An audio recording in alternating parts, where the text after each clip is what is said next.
Licėjuje mokausi nuo 5 klasės ir labai džiaugiuosi, kad nuo 5 klasės iš esmės mokiausi su tais mokytojais, kurie mane ruošė taip pat ir egzaminams, tad pavyko metodiškai ruoštis iki pat galo. Rezultatais labai džiaugiuosi, pavyko iš informacinių technologijų, matematikos bei anglų kalbos gauti 100.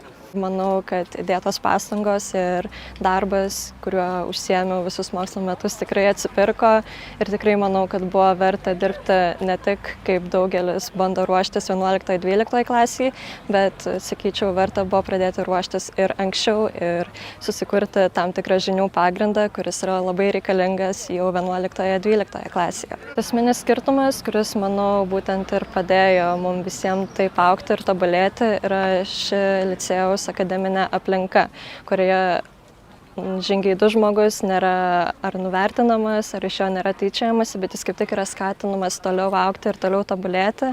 Ir manau, tai padėjo daugeliui iš mūsų atsiverti ir pasiekti puikaus tikslo.